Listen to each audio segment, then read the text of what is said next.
கீழ் அடிமைப்பட்டு கிடந்த காலம். தேசமெங்கும் சுதந்திர கனல் கொழுந்து விட்டு எரிந்து கொண்டிருந்த நேரம். அப்போது அண்ணல் காந்திஜி வெள்ளையனின் ஏகாதிபத்தியத்தை எதிர்த்து உப்பு சத்தியாகிரகம் செய்ய தண்டி யாத்திரைக்கு புறப்பட்டார். அதற்கு ஆதரவு தெரிவித்து தமிழகமெங்கும் தேச தொண்டர்கள் வீறு கொண்டு எழுந்தனர். திருப்பூரிலே குமரன் தொண்டர்களை வழிநடத்தி கொடி பிடித்து ஊர்வலமாக சென்றார். அப்பொழுது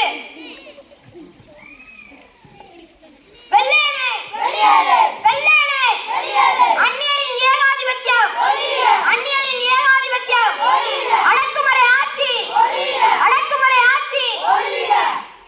நீல் மரியாதையாக எல்லாரும் கலந்து செல்லுங்கள். கலையாவிட்டால் உங்கள் மீது நடவடிக்கை எடுப்போம். உங்கள் சட்டத்தை உடைத்தெறியத்தான் இந்த போராட்டம். தடையை மீறி இப்படி ஊர்வலம் செல்வது குற்றம். தன்மானமற்ற உங்களை போன்றவர்கள் இந்த மண்ணிலே பிறந்ததை விடவா குற்றம்? அதிகாரத்தில் இருப்பவர்களுக்கு அடிபணிந்து நடப்பதுதான் எங்கள் கடமை. பிற நாட்டிலிருந்து பிழைக்க வந்தவர்கள் போடும் பிச்சை காசிற்காக அவர்களுக்கு வெண்சாமரம் வீசுபவர்களை இமயம் முதல் குமரி வரை இந்திய மக்கள் கொதித்தெழுந்து விட்டனர். நாட்டை வேட்டைக்காடாக்கிய நயவஞ்சர்களை அடித்து விரட்டத்தான் போகிறார்கள்.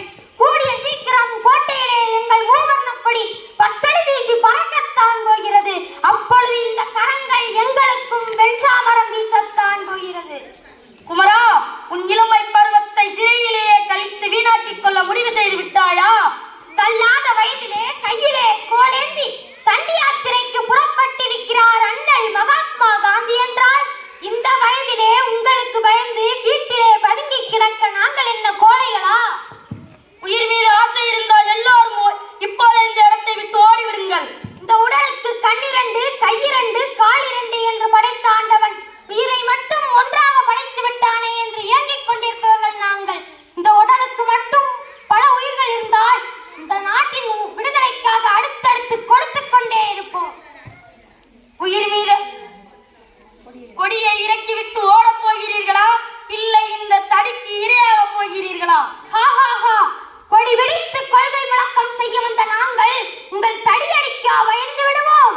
இந்த கொடி சுதந்திரமே எனது பிறப்புரிமை என்று வீர முழக்கம் செய்த பாலகங்காதர திலகர் பிடித்த கொடி. இந்த கொடி சுதேசி கப்பல் விட்டு சிறையிலே செக்கிழுத்த செம்மல் சிதம்பரனார் பிடித்த கொடி. இந்த கொடி அஞ்சாத நெஞ்சம் படைத்த வீரன் வாஞ்சிநாதன் பிடித்த கொடி. இந்த கொடி சுதந்திரமே எனது மூச்சு, மக்களின் நல்வாழ்வே கண்வாழ்வே என்று நினைக்கும் எங்கள் பெருந்தலைவர் பிடித்த கொடி. உயிரே போயினும் இந்த கொடியை விடமாட்டோம். வந்தே மாதரம்.